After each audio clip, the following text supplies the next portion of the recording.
Norwegian, Princess Cruises. Which one is better for your family and your particular tastes? Today we're going to take a look at both. Stay tuned.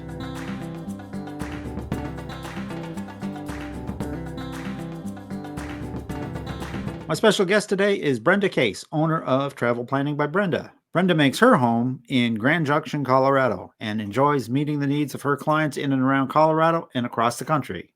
Hi, Brenda. Welcome back to RTE Travel Talk. Good morning, Ken. How are you today? Oh, I'm fantastic. It's great to have you back with us, Brenda. So, Thanks for today having me. we're going to discuss a cruise line that we haven't talked about a whole lot on this show, and that's Princess Cruises, and compare them to another line that is also very well known, and that, of course, is Norwegian. So, Yes. I thought we could start off with perhaps you giving us kind of a 30,000 foot level view of both Princess and Norwegian, and then we'll kind of go from there. How does that sound? That sounds great. Perfect.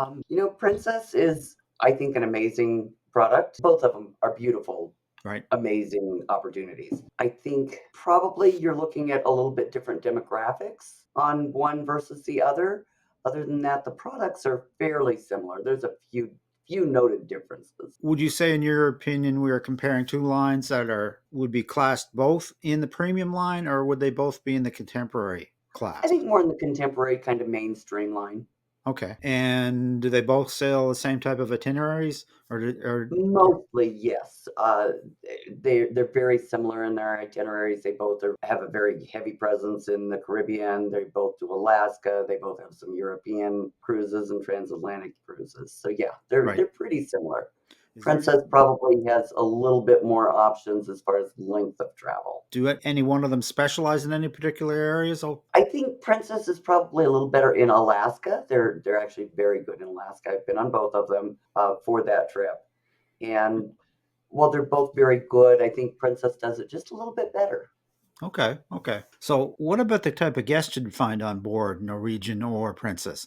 Do they attract the same type of guest? I think the demographics are a little bit different. Princess tends to be a little bit older crowd, Okay, where Norwegian tends to have a lot more families on right. it. They also seem to be a little more geared towards families. They've got the racetracks and all of that on their new ships, so they're a little bit more ready, I think, for the kids than Princess is. Princess Okay. does have a kids program, and they do great with their like discoveries at sea. They're more of an educational cruise at that point for kids, I believe. Really? That's interesting. So, in your view, Norwegian is a little bit better for families because there's more activities on board to keep the kids entertained over and above, the actual cruise itself. I think so. Actually, in January, I was on the Norwegian breakaway. Well, there were 29 of us altogether. 7 of those were my grandchildren. So I had a very upfront and personal experience with that. Right on. So, here's the $64,000 question. Of all those grandchildren, did any of them get bored?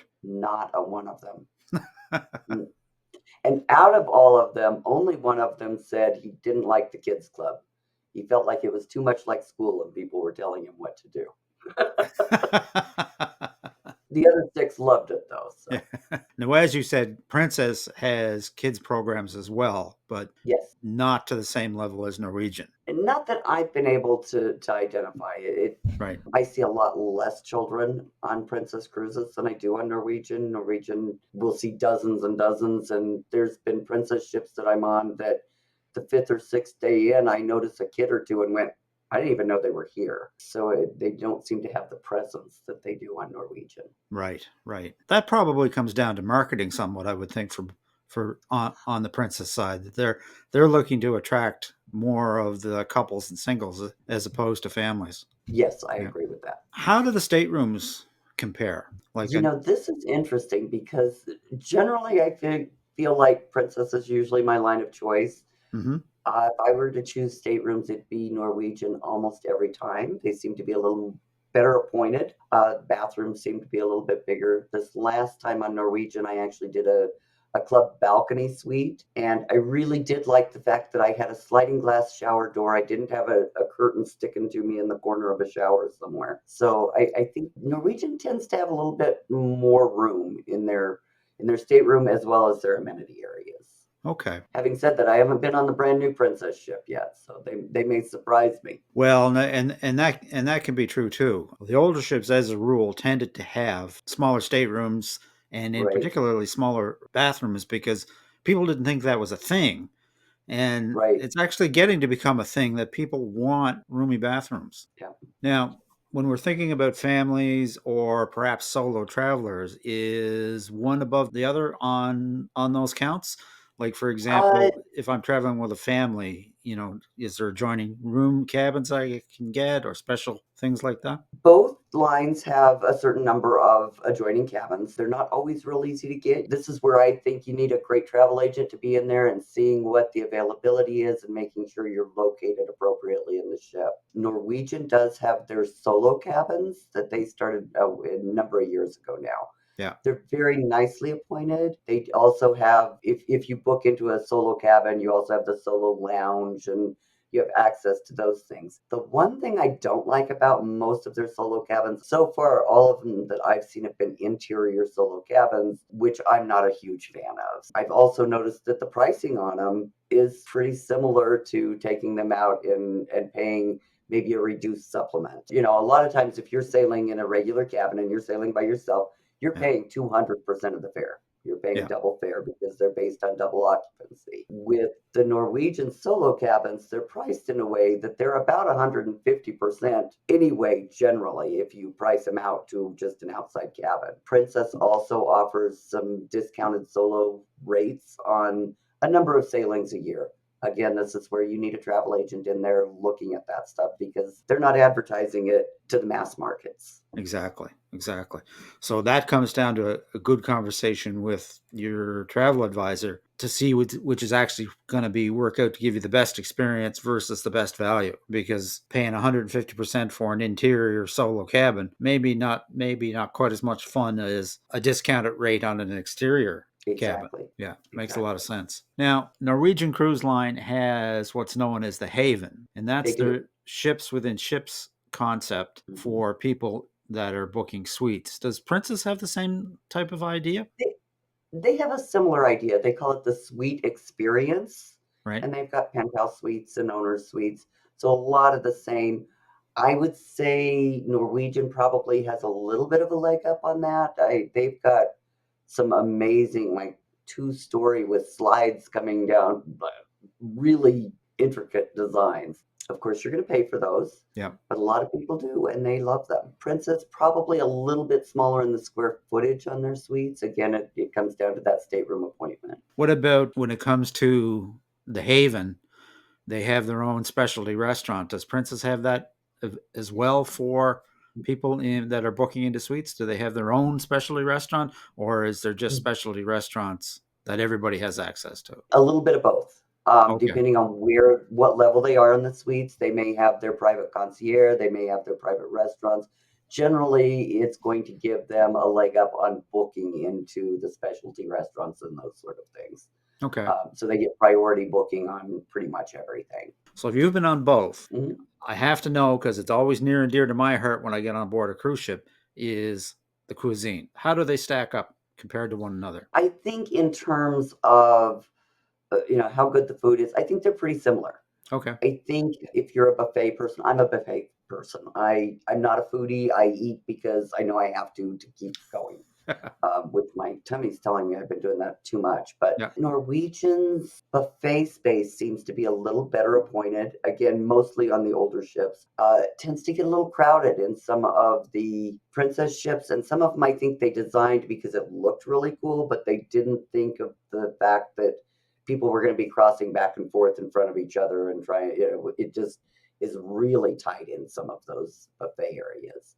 As far as the specialty dining, Norwegian may have a few more options overall, but they're very similar. They both have steakhouses, they both have the French bistros, they both have the Italian. What I've noticed in the last couple of years, unfortunately, they have all these amazing restaurants. They don't have the staff to keep them all open at the same time. So often you'll find, and I found this on both lines, where they alternate, where the French restaurant's open one night and the Italian restaurant might be open the next night because they can't run both of them.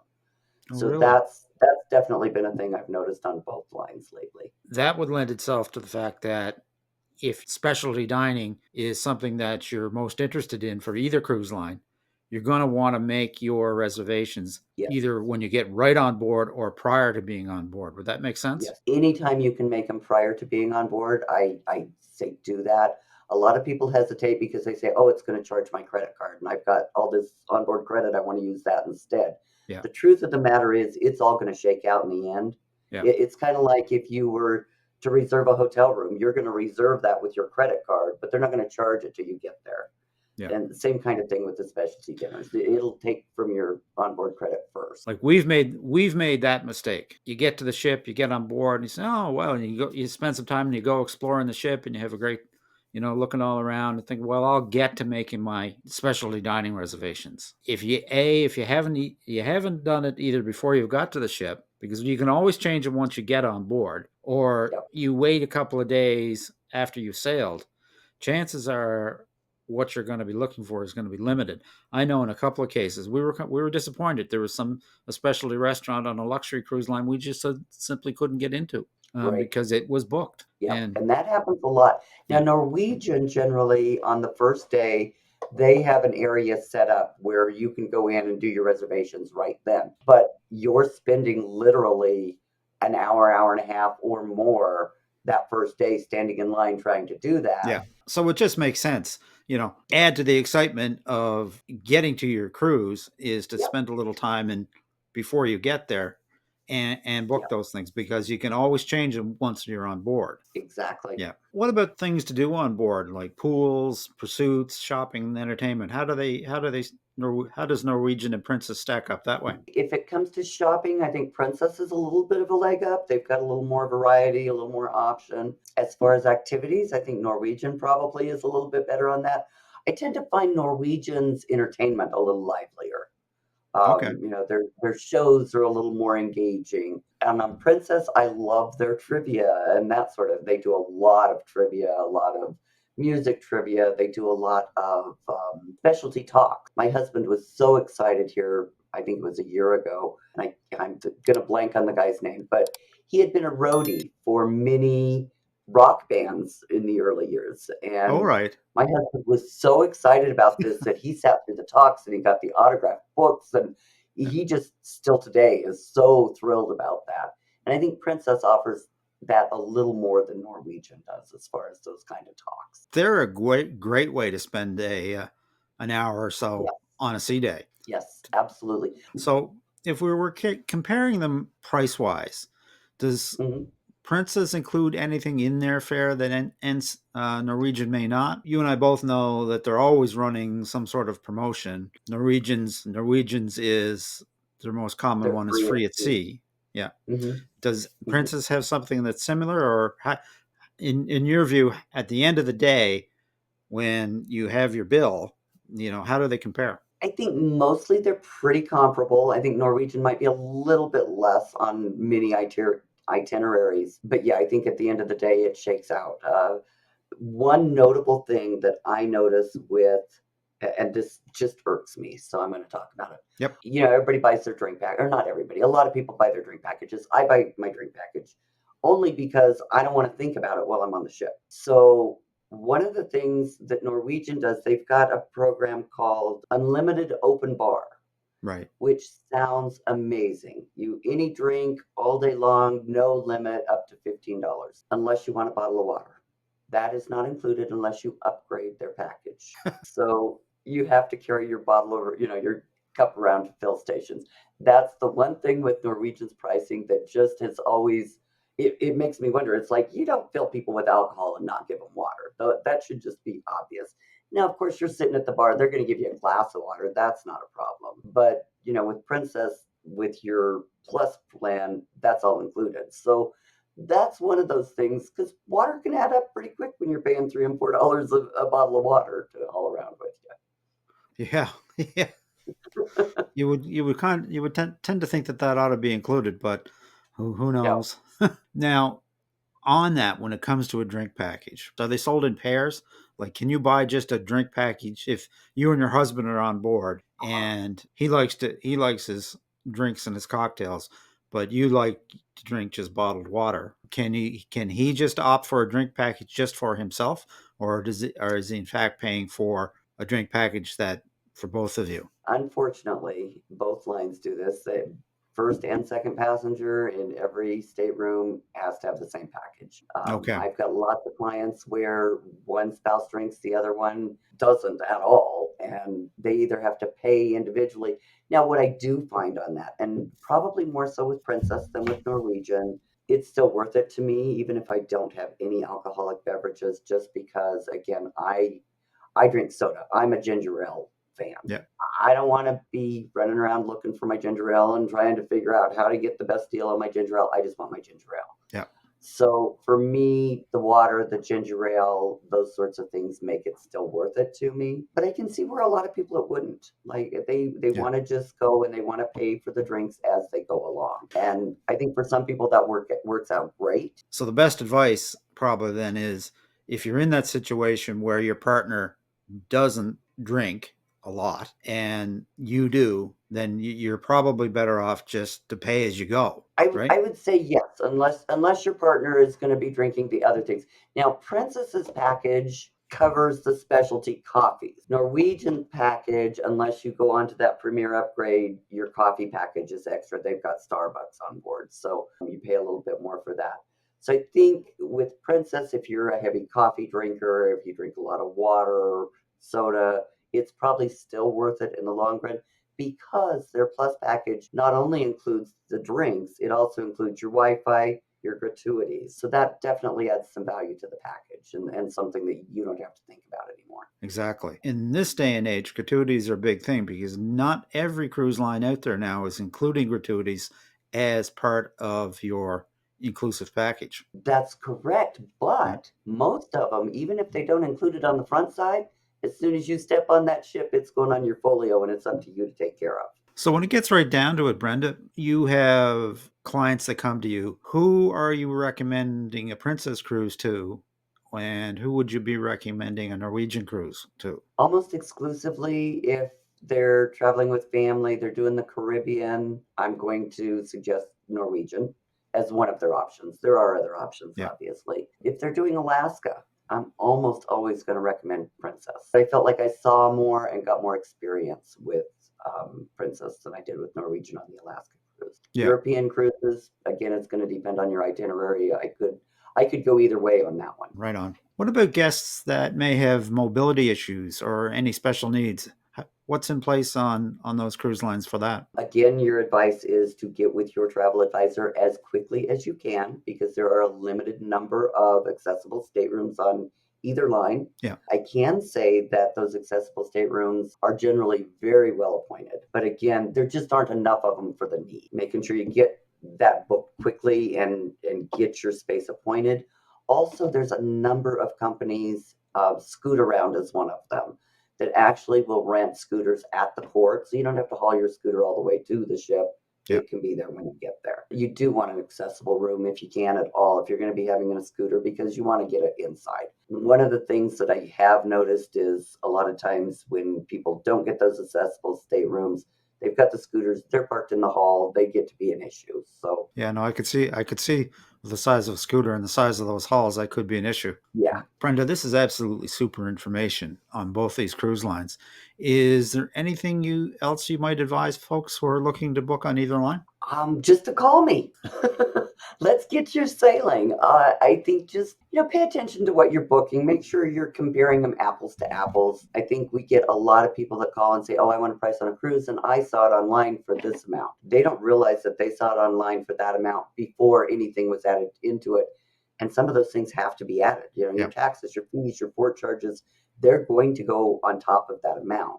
Yeah. So the fact that you saw it for $9.99 online and I'm quoting you $14.99 really isn't all that different. You just need to be comparing apples to apples. No, exactly. And there's always the rest of the story when it comes to cruise line pricing, which can change hourly because it's based on supply and demand. The last couple of years post COVID, the cruise lines are having fabulous years and they're really, really busy. How far in advance should one think about it if they want to book onto a Norwegian cruise line or Princess? Brenda? I'm already booking people out until late 26. I can't tell you how many people call in January and say, I know I'm early, but I want to go on a cruise in June. That's not early. We're scrambling at that point. You are going to have to choose from what's left at that point. As soon as you have that cruise glint in your eye that you're Yes, thinking about going somewhere, you should be looking to get it booked. absolutely. Yeah. Because there is something to be said for having some choices. And what I mean by that is if I wait until, December to book my cruise for next March, I may take whatever they give me. And a lot of times that's what's called a guaranteed stateroom. Yeah. You're going to get whatever you get, and it's usually what's left over. As long as you know that going in, that's fine. Yeah. But location on the ship can have an impact on the overall enjoyment of the cruise based on. Absolutely. And one of the things I do for all of my clients, I have a cruise tracker. Every cruise that I book, I get notices when those prices go down. Yeah. I've had clients call me and say, I got a notice and my cruise went down and you didn't call me. Well, I didn't call you because your cruise went down $50, but it also then would negate your $100 in onboard credit. So you weren't really saving anything. So there's usually a reason that I didn't react if I don't. That's kind of a fear that people have. Well, if I book it 2 years out and I'm paying $2,000 per person, well, if I leave it till the last minute, well, that price could go down. What we've seen is, especially now in the last couple of years, is the prices don't go down, and if they They don't go do, down, they go up. yeah, Yep. yeah, they tend to go up, and if they do, by some stretch of the imagination, go down on a particular sailing, well, that's what your cruise tracker's for, and you can get that reduced pricing, providing it, just as you say, it's apples to apples, because they may have reduced the price $50, but all your amenities that went with the original things go away. Right, It really exactly. makes it, The other thing yeah, I want to mention on the price varying like that is I can do it sometimes after final payment, yeah, but it creates such a nightmare for not only myself, sometimes the client also, yeah. because sometimes things happen like the specialty dining you booked 3 months ago just got taken off there and now we can't get that back. So generally once we've made final payment, I try not to do any refaring Yeah. prior to final payment, as long as it's available and it makes sense. Absolutely, I'll do it. I'm all about saving money. Right on, right on. Well, Brenda, this is wonderful. If folks want to find out more information about Princess or Norwegian and possibly book a cruise with you or one of your team, what's the best way to get hold of you? I'd say always start with our website, casefortravel.com. You can also reach us by email, Brenda at cruiseandtravelexperts.com, or you can give us a call at 970-261-0280. Perfect, perfect. Well, I'll leave that contact information in the description for folks that may want to reach out. Perfect. Now, I always have to know because, as I like to say, I live vicariously through the travels of all the wonderful travel experts I get to interview on this show. Where are you off to next? Oh, I've got a whole bunch of things planned over the next few months. In July, I'm going back to Alaska. I'm going to do a cruise tour this time and get a little farther into the tundra. I'm going to Aruba in August, and I'm heading for New York to jump on another Princess ship in September. Oh, fantastic. Well, with that, Brenda, I'm just going to wish you safe and happy travels on all your future cruises and destinations. May the wind always be at your back, and I hope to see you on a Lido deck sometime soon. You too, Ken. Thanks so much. Take Appreciate care. you. And that about wraps it up for today, folks. A very special thanks to my guest, Brenda Case of Travel Planning by Brenda. If you'd like to reach Brenda, I will leave her contact information in the description. If you'd like to reach us with a question or a suggestion for a future interview, you can simply send a question to questions@realtravelexperts.com, visit our website, realtravelexperts.com, or simply leave a comment. We always respond. And as always, folks, if you enjoy this content, a like, subscribe, share, and a ring of the bell is certainly appreciated and helps us to spread the word. So until next time, happy travels.